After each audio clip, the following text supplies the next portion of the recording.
Hello, welcome back to Disco Elysium. It's me, aproustian. So I was leaving Everart's office and I actually already picked up some loose change I saw, and that's when I noticed this box. Oh, Fallen Ultra Series gloves. Somehow I had missed this before. I mean, I guess I'm not sure if they'll be better than the gloves I already have, but that's alright.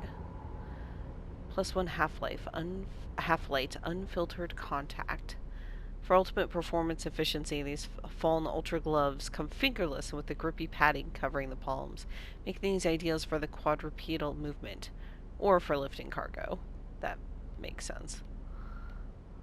I think my current gloves are double +2 interfacing, so we'll leave those on, but still, it's always good to find more outfit options. Okay, so now I'm not 100% sure what I'm up to. There's the guy in the container ship. I don't think I need to talk to him right now. I don't remember where I'm going. Here we go, excellent.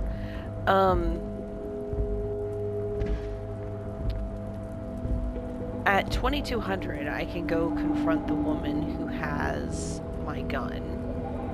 Says, oh boy, that's gonna be fun.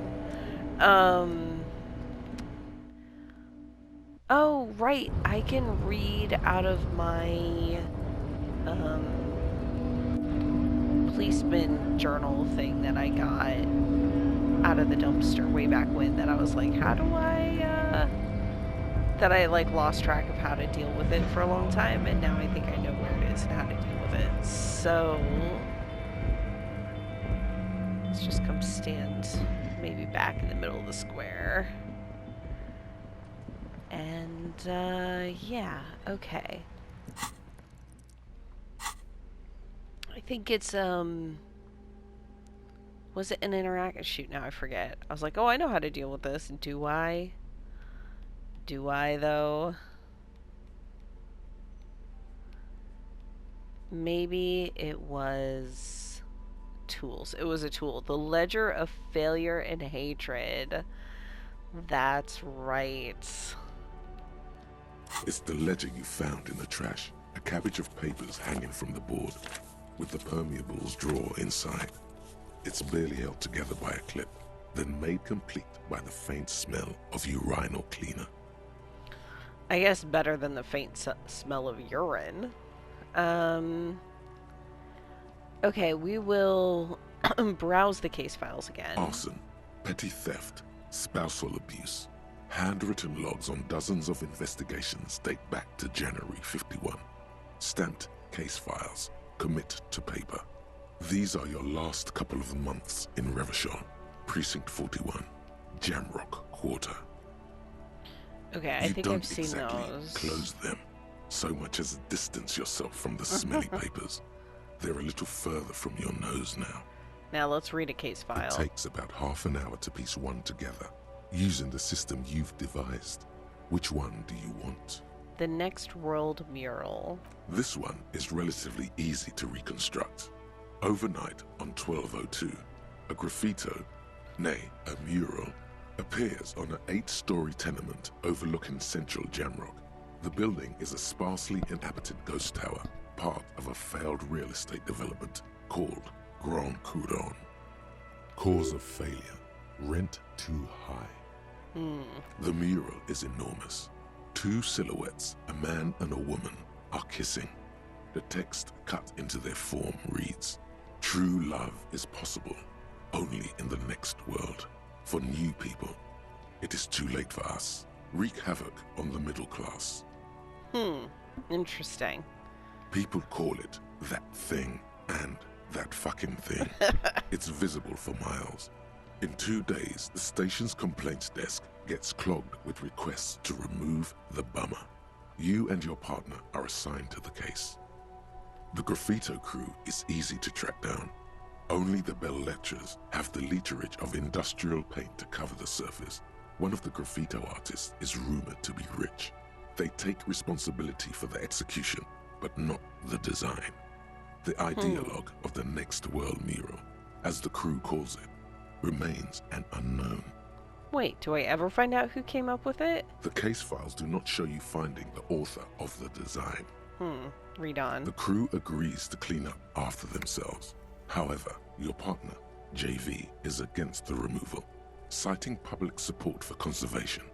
This leads to a debate in Precinct 41, which then spreads to the streets of Jamrock, ending in a rare plebiscite organized by you and the rest of Row 3. I don't know that word, plebiscite. I'm gonna look it up. Is it like a meeting or something? Like, I know plebeian, like, as kind of a mild insults. Plebiscites, a vote by which the people of an entire country or district express an opinion for or against a proposal, especially on a choice of government or ruler. Okay.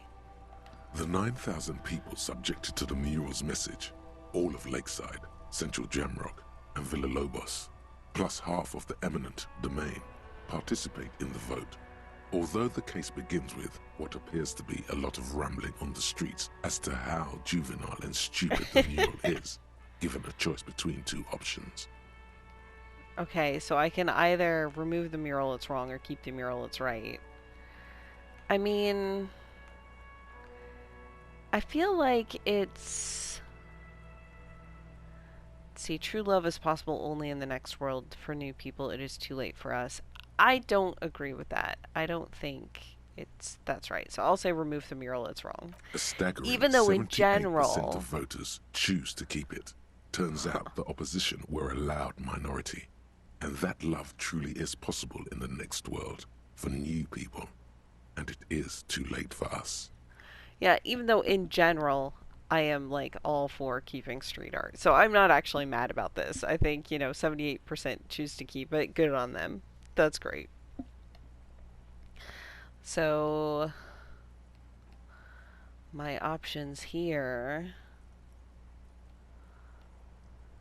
All that remains is to wreak havoc on the middle class, I guess. In any case, it appears to have been a rare case of civil activity in the quarter. And agreement as well. What do you want to tackle next?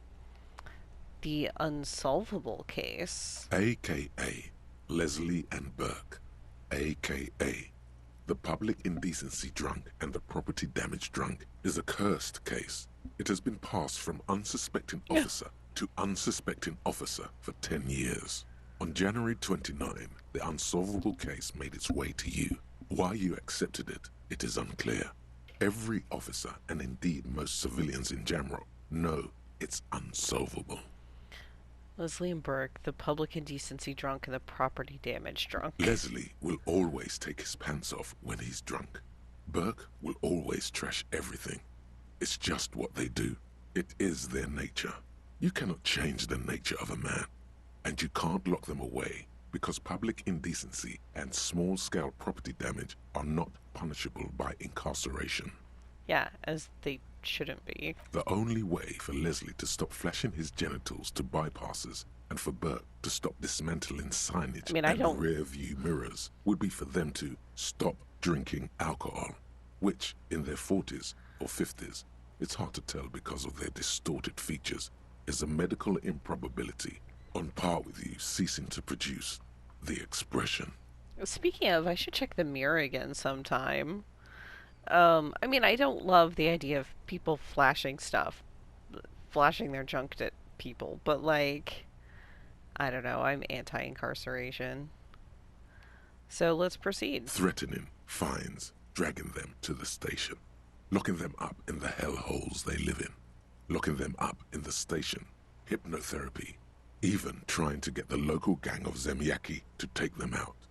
The Zemyaki gave them ethanol, so Burke and Leslie would expose and rampage even harder.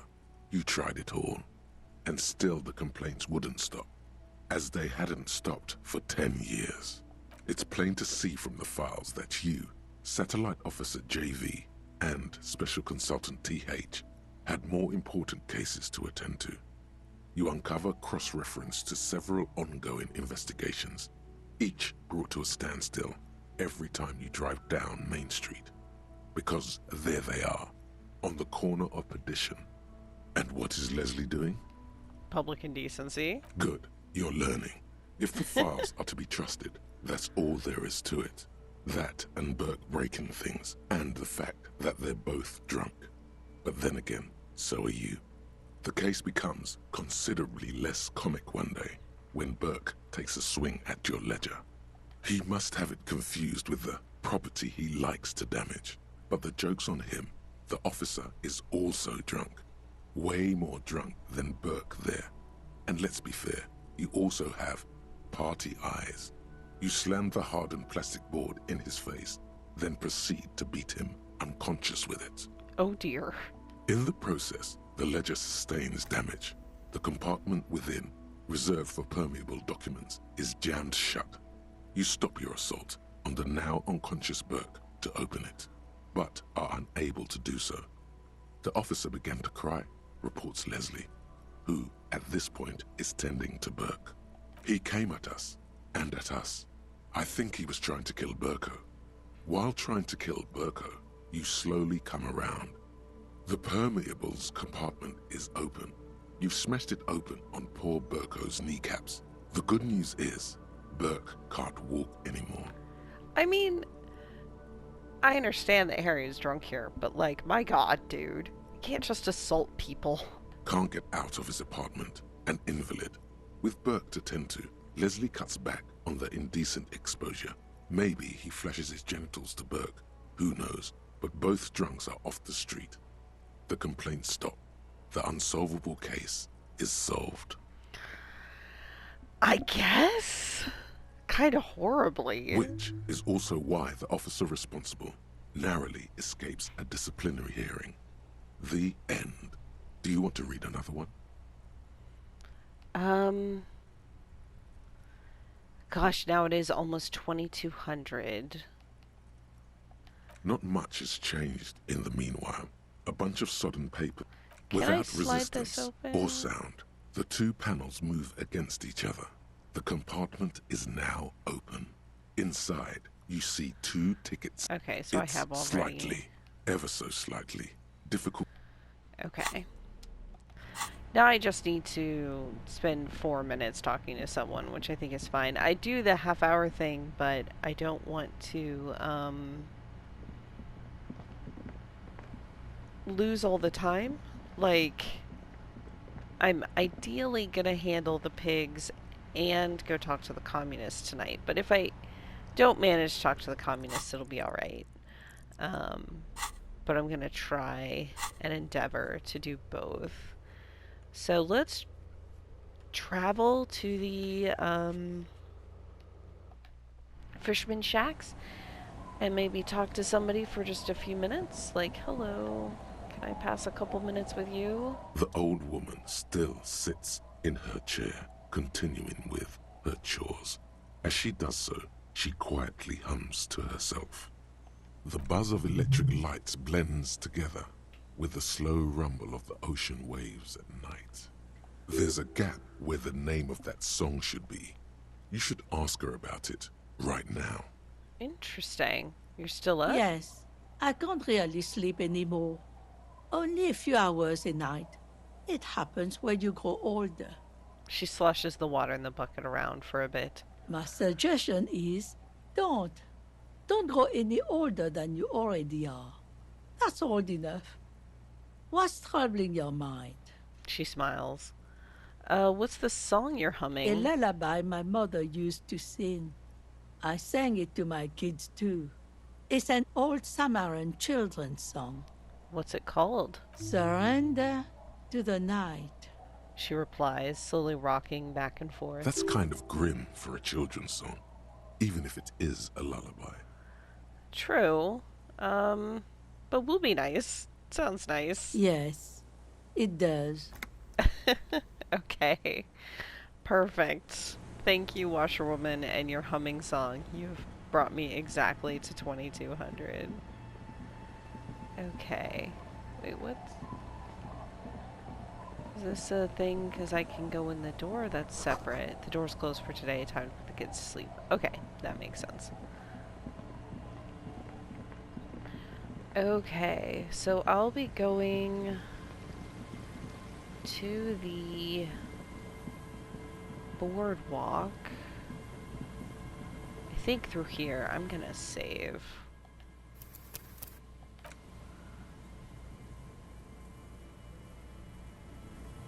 Just, you know, in case things with the pigs goes horribly awry, as I rather anticipate it will. Put your Oh hands my where I God. can see them. The aging woman under a mountain of police paraphernalia mumbles to herself, then notices you and reaches for the megaphone. She has lights. Is she running it with the crank? Okay. Show me your hands. This is the pigs. Show me your hands. Right now! Show me your hands! Right now! I love her. She's taken on, like, this persona of, like, now the pigs make sense, right? Because she is, like, the collective, the cops. She's gonna act like the cops act. And she has a policeman's gun, which solidifies the deal. Scavenged, battery-powered police lights protrude from her back. The flickering light show reveals a gun in her shaking hand. Although I am curious what led her to do this. Is this, like, trauma with the police? And this is her way of taking that control back? Her hand is trembling from some sort of neurodegenerative disease. Madame, please drop the firearm immediately. Alright. Wait, what should we do, Kim? This is bad. Getting your weapon back is the priority. We can't have an unhinged civilian running around with a gun. Comply, or I will light you the fuck up! I'm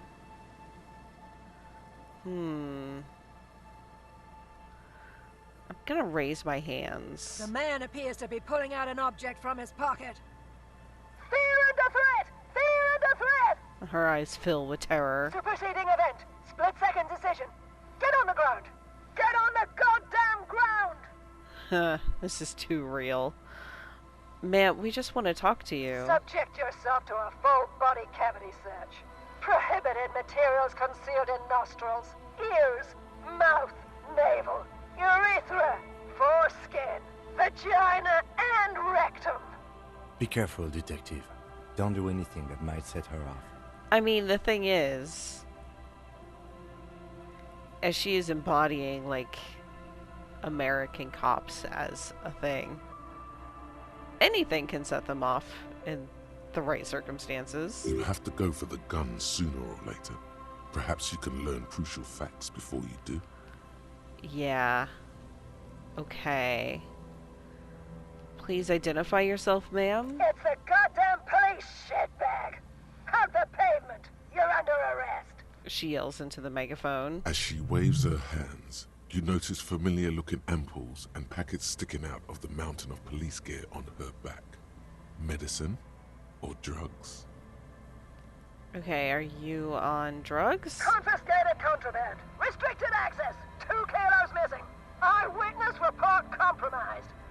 The megaphone makes her voice almost painfully metallic. I don't think she's on drugs. Being off drugs might actually be the problem here. That could make sense. We can solve this peacefully. Please lower the weapon. Officer in need of assistance. Suspect alert. Get on the ground. Her eyes dart between you and Kim. Ma'am, please.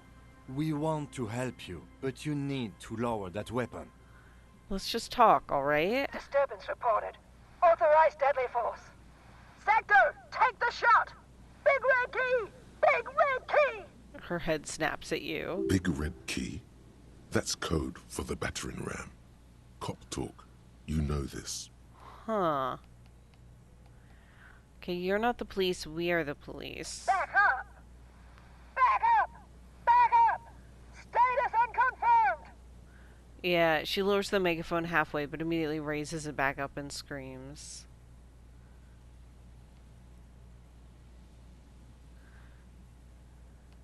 Okay, we'll try just being clear. Lieutenant W. Freighter Harrier Dubois, 41st Precinct. This is my partner, Lieutenant Kitsuragi from the 57th. No, no, no, no. I thought Mr. Moran.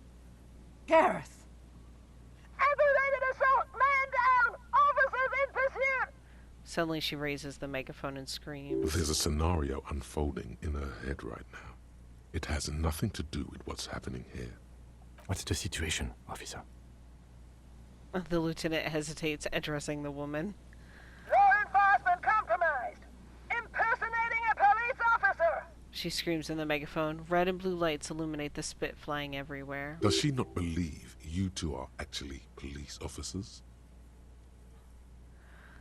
We really are cops. Look, my badge. Take out your badge and show it to her. License and registration! License and registration! Come in, dispatch! Sector! Azimuth! She repeatedly bashes the megaphone against her head, then screams in the bloody mouthpiece. It's not a code, just disjointed words. Okay, I am going to, see if I can improve my hand-eye coordination. We can't leave.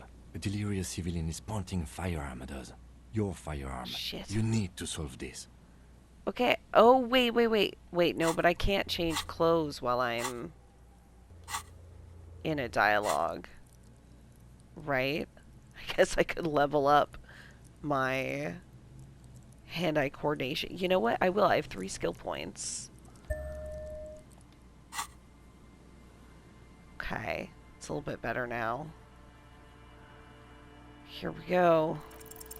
All right, Whoa. here's the plan. You fling the chain cutters in her face, already darting right, and immediately close the distance. Left hand grabs the barrel, right one breaks the wrist. No, that won't be necessary. Look closer. The gun, all 3 barrels, red and blue light shining through. It's not loaded.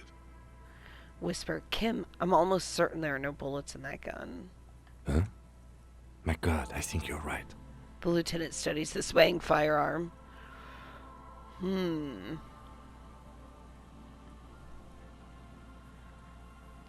Ma'am, the weapon you're holding is mine, and I know it has no bullets. What?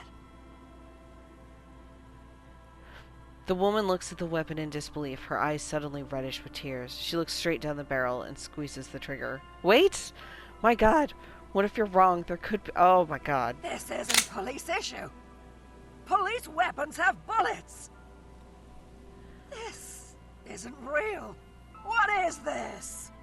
Yeah, a click. Nothing happens. She looks at the useless weapon. Whew. These gunpowders have bullets. What is this? Why did you sell me this? The gun lands on the wooden planks and tears run down her scratched cheeks. Grab the gun, right now. This might be your only chance. I will pick up the gun. No one ever cares anymore. Why would they treat me like this? Her voice is growing fainter as she rocks back and forth slowly. Great gears are grinding to a halt. The machine is powering down. She's all out of jolt. Poor woman. We need to figure out what to do with her now. Yeah. Yeah. Nobody's ever around. Nobody ever comes to visit me. The old woman mumbles, staring blank at the boardwalk. Huh. I'm nervous about touching her without her consent, you know? But, yeah, what do you think is happening to her? She's in a stupor. I've seen this before. God knows for how long. Could be days when they get like this. The lieutenant replies, inspecting the catatonic woman standing in the dark. Why was she like this in the first place? Honestly, I don't know. Dementia, probably. Dementia and Channel 8, and loneliness.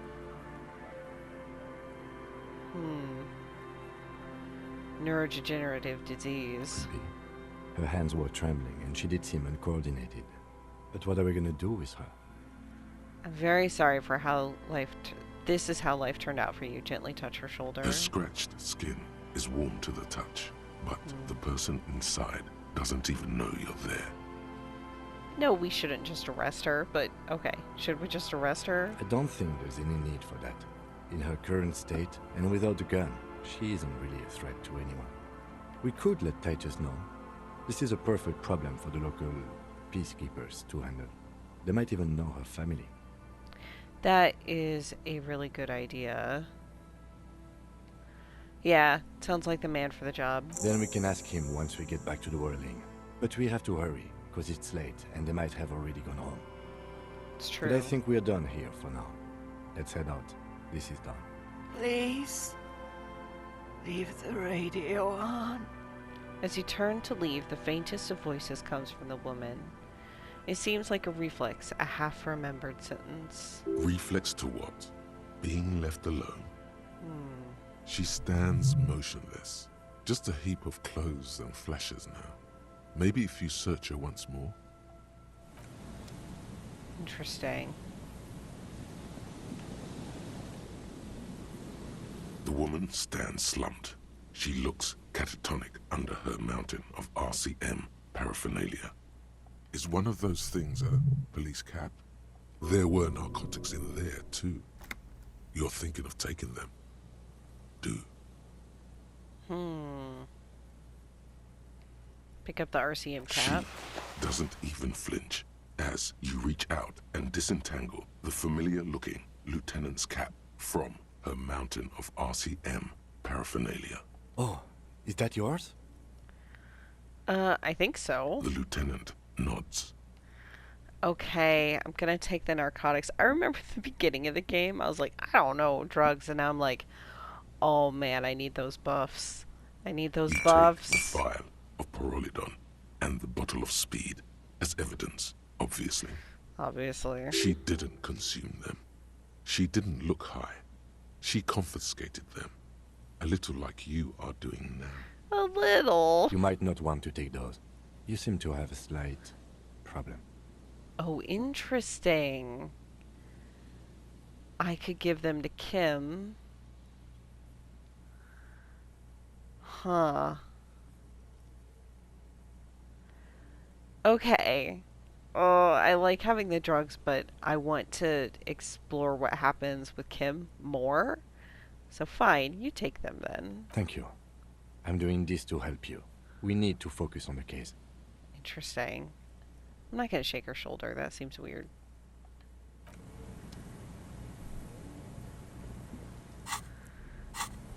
That's the first time Kim has actually interfered with the drug taking stuff, though. +1 authority. Now I've got something that buffs authority. Oh man.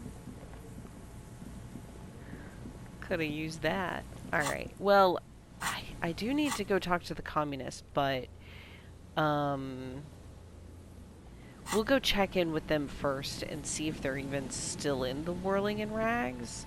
If not, I'll do it the next day, but oh, what's this? This is the bunker window. Just slit the concrete here? A sewer? Oh, that's the window I saw actually from inside. I was like, oh, that's the window you saw from outside. And it's like, what window I saw from outside? Okay.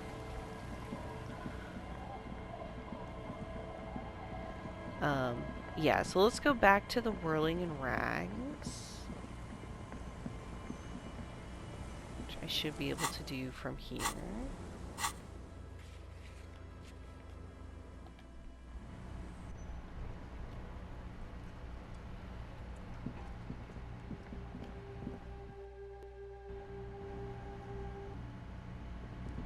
Hey, they are still here. Okay, so let's do this. Because that didn't take as long. The Copper-nado is back. What do you as I was afraid it would, to deal with her, like, in-game time. There's an old catatonic lady in the old fish market on the other side of the bay. She needs help. What's that, Copper? You want us to help little old ladies now? Yes. You're local law enforcement, aren't you? Helping troubled civilians should fall under your jurisdiction. The lieutenant looks Titus in the eye. Yeah. We'll send someone out. Who is? Wait. It's the pigs, isn't it? Yep, her. God. Poor lady. Don't worry. We'll handle this. I think she got some family in Kurong or something. Bastards left her alone when she got sick. We've been getting complaints. He pushes up his cap. Hey, wasn't Everard's B team looking for her the other day? They said something about her, I don't know, finding something? Yep. Yeah, I think you're right, Gene. She have something of yours, Pig? Titus gives him a beer salute and turns to you. Yeah, she had my gun. You're fucking with me. Your gun. She had your fucking gun. The big man slams his beer on the table. Yeah, a little bit. Oh no! Okay. Yes, boss. Heard him loud and clear. The pigs lost his gun to Yeah, the pigs. okay, this is what honesty gets me. Well, at least I can see you got it back. If you have any questions. The big man stares at you, still stunned. Too stunned to even drink his beer. He waves in circles, still searching for words. What's her name? Her real name? Auntie LaPlante, we always called her. Something LaPlante. He takes off his cap and scratches his head. Marianne, amigo.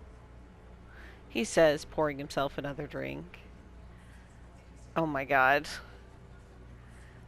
Harry, no. Do not be this stupid.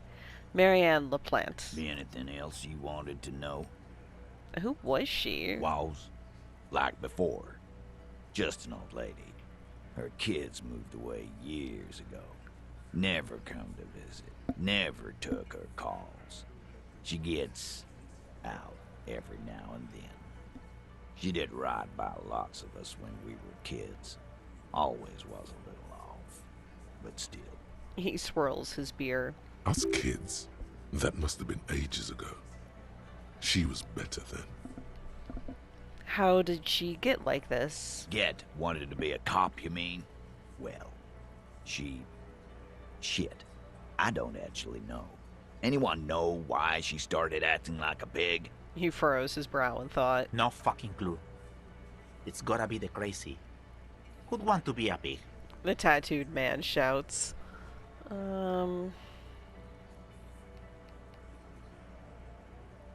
Oh, I can be sorry, cop. Sure, I can't, but feel partially responsible for the unhealthy culture that poor woman latched onto. I'm sorry. Yeah, you should be. The tattooed mask sinks into his seat, unsure how to respond. Whatever, Cole.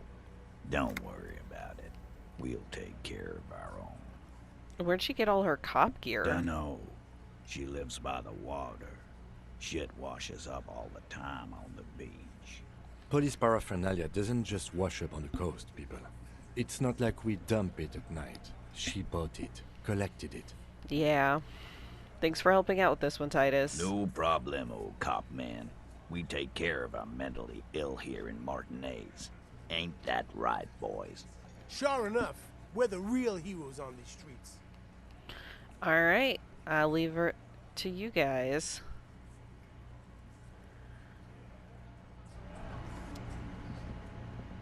Okay. Alright, well, I want to go to my communist meeting, but I think that means, leaving Kim for the night. And that means going back to my, shack.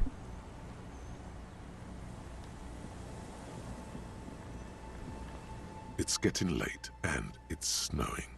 Time to call it a day. Good night, Kim. Good night, officer. We'll meet in front of the shack in the morning.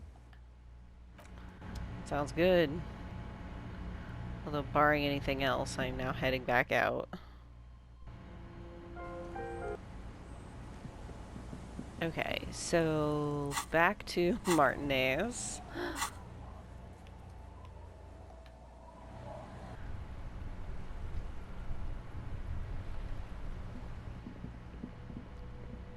then let's see, to the apartments.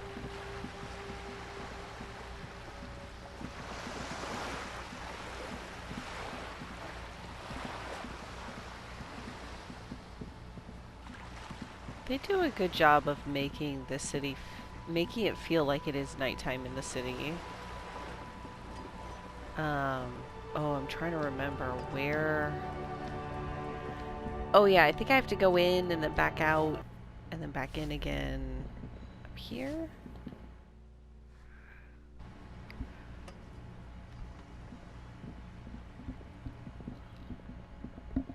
Yeah.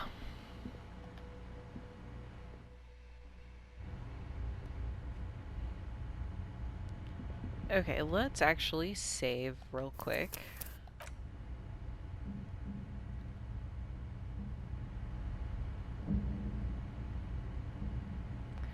And now see what these guys are up to. Hello, I read the book. It was You're back. interesting.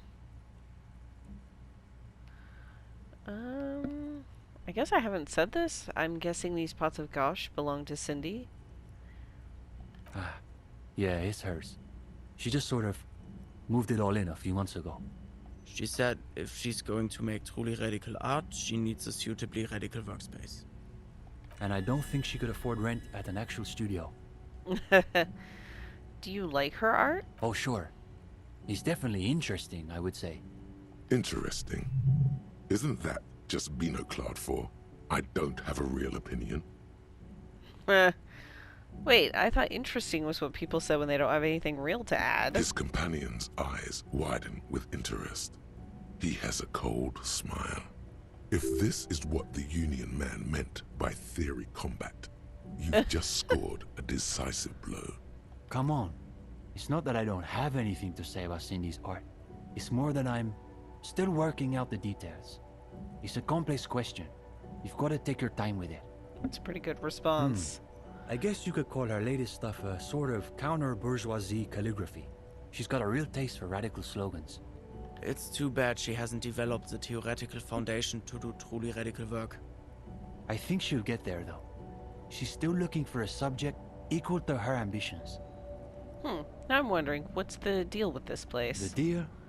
At a fundamental level, I guess you could call it the shattered bones of a dream crushed by capital. Huh. A feeble and hopelessly mixed metaphor. That's really good, Steban. You should save that for an essay. I really like that contrast between the two responses. Thanks, Uli. When the idea is sound, the words just sort of flow. Yes, now keep developing the idea. If this place is the Shattered Bones, that must make us the Bone Weevils? Yeah, that's not bad. Not as good as Steban's original idea, though. Okay, let's Go move ahead. on. Let's see. I'm ready. Let's talk about inframaterialism. Yes. Let's get right to it. His companion leans forward, ready to jump in. They're impressed that you dove right into the most advanced parts of the theory. Half an hour evaporates and the conversation is still wending its way toward new and unexpected places. A cool breeze coming off the bay wraps itself around the Capeside apartments in a nearly forgotten part of that glorified construction site, surrounded by rusted pieces of scaffolding and walls of faded tarpaulin. A detective of the RCM debates the intricacies of an abstruse theory with a pair of university students. But if it's true that this individual possesses so much capital that light literally bends around him, then that must mean... Oh my god, I did not even make that connection. I love it. I think that capital produces its own form of plasm. In Innocence of Capital, Puncher and Wortman argue that communists must possess as little capital as possible in order to keep their thinking undiluted by its influence. Nothing to fear. Judging from your account balance, you should be thinking extremely clearly. I have a whole 8.71 real, so yeah. Now the breeze has subsided. All is still except for the last bits of steam rising from the coffee pot. Well, on that note, I think we can call it an evening. No, wait. Can this really be the end? You feel like you've just gotten to the real stuff. Yes. One of our better discussions lately, on the whole. Hang on, is that it? What do you mean, is that it? You've done the reading, we talked about it. What more do you expect from a reading group? Huh. What if I have more questions, about communism? Well, you could always ask, I guess. The two young men look at each other for a moment. You probably won't get a better chance. Honestly. But it's getting late, so maybe pick the most important question. Oh no. Okay. Huh. Maybe if I take a minute to think about it. No, 83 is already pretty high. Watch me lose this roll. Okay, I'm gonna ask the most important question about communism. The question you mean to ask is both very complicated and incredibly simple.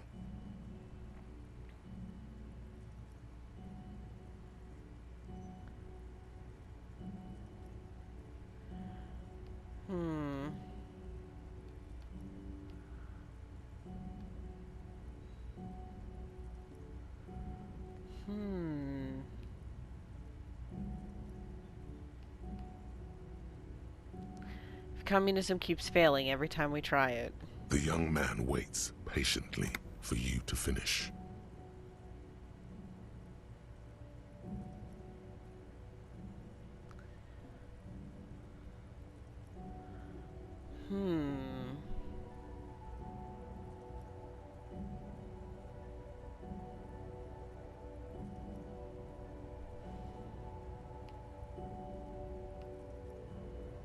And we waste all our time arguing over who's secretly a liberal or not. Yes? Yeah. What's the point? The young man considers your words for a minute. You're witnessing his ironic armor melt before you.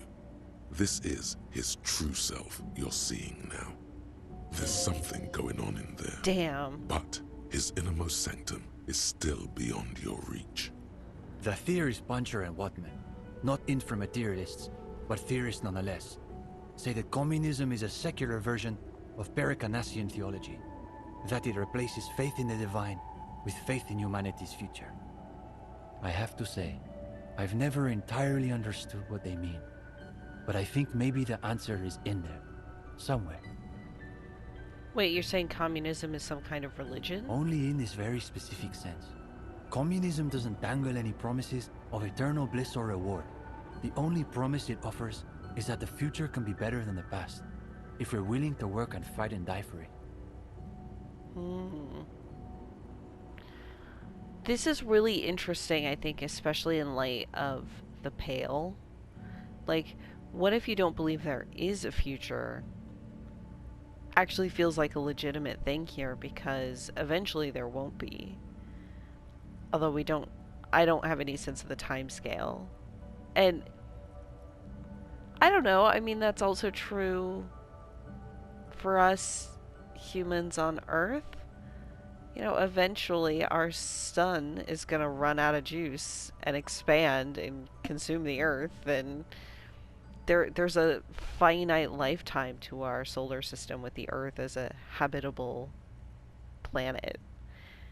And that's even besides much more, obviously not billions of years in the future, but more immediate concerns with climate change and everything that we're doing. But it's like, ultimately there is no future. But on different timescales there is one. Okay, but I'm going to ask that. What if you don't believe there is a future? Then you don't believe in the historic role of the proletariat, which also means you reject the basis of historical materialism. It means you are not a communist, in other words. What are you then? Something else. The young man shakes his head. I guess you could say we believe it because it's impossible. It's our way of saying we refuse to accept that the world has to remain. Like this. Broken. Yes. That's a good way to think of it. Broken, but not irreparable. It's a nice thought. A thought can be a very powerful thing. That's the whole idea of inframaterialism. That's true. Steban, it's getting pretty late. You're right. We should clean this up and get going. He gestures to the matchboxes. Of course, the matchboxes. You'd very nearly forgotten to ask about them. Now may be your last chance. The matchboxes. You were trying to make the tower from Nilsen's journals. So you really did read all the way to the end. Yeah. Uli and I were trying to see whether there was enough plasm between the two of us to hold up a few matchboxes. It was just a little informal experiment. No reason to take it too seriously. We should try again. All of us. The young man looks at you a moment, then at his companion. What could it hurt? All right. Let's give it another go. Let's do it.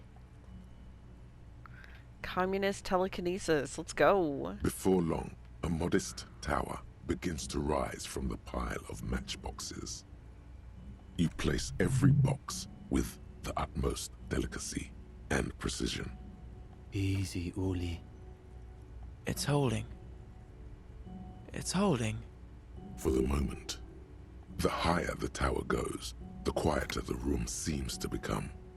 Aside from the occasional comment, the three of you are completely absorbed by the task. This is incredible. I love it. Alright, you go next, Steban. The young man pushes back his shirt sleeves, revealing the pale flesh of his forearms. Easy now. Is it? It's holding. It's holding. Yes, this is the closest we've ever gotten. It's almost exactly as Nilsen's sketch imagined, a physical manifestation of the dialectical spiral of history. That is a complex matchbook build. Holy shit. All right, gendarme. Your turn. Oh no. You've got this. Theories aside, they're only matchboxes. Glad I'm wearing my communist hat. Alright, Ghost of Mazov, give me strength. It's...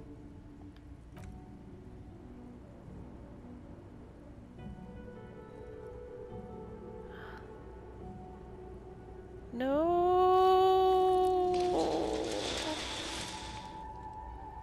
Yeah.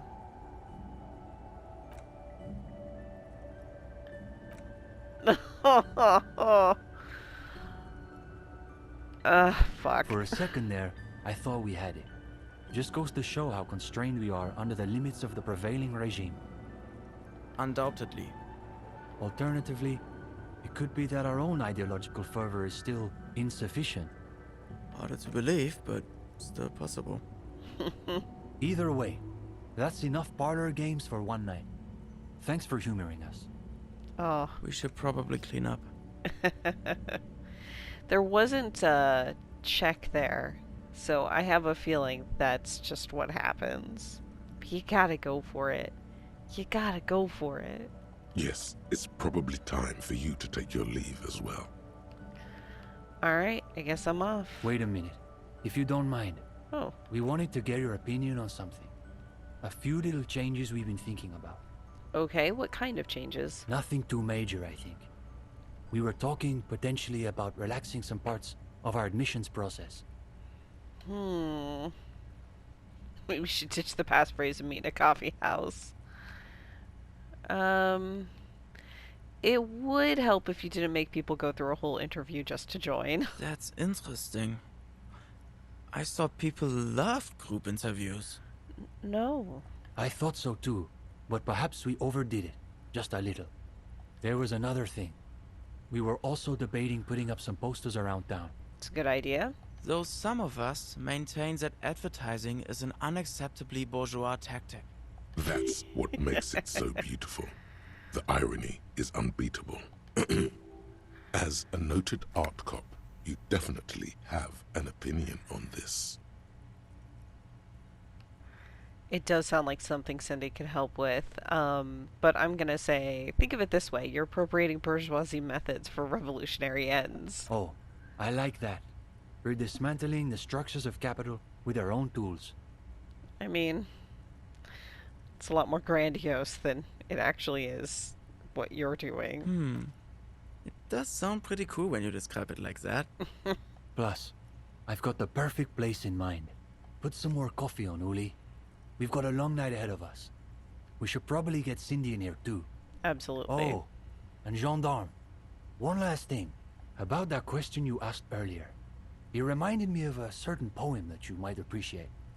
Ah, so he has read something besides his books of abstruse theory. It was written by a young communard who was killed on the barricades during the Coalition landings. The story goes that he wrote it on the last night of his life, keeping watch from the barricades in the middle of the night. I don't have the whole thing committed to memory, but there's a line in it I think about sometimes. What's the line? In dark times, should the stars also go out? Anyway, good night to you. That's actually a really good line.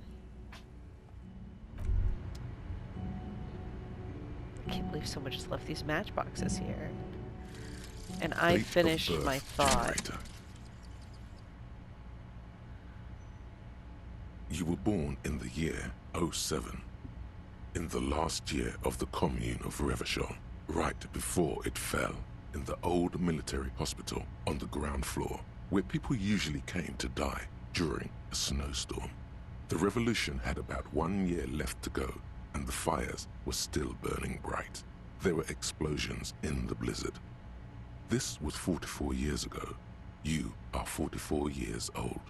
The bloating might never leave your face, but beneath it, you still have some years. You still have some hope. Interesting. Learning cap for logic raised to 4, -1 difficulty to all physique passives. Interesting. You know, I've got a lot of skill points. I'm gonna unlock another thought. Now, which one should I do? This is always the tough thing, because I'm like, I don't know. Again, the ones with longer time are more intriguing to me because I feel like they'd probably be a bigger, more interesting thing. So this one is intriguing. Come back to that.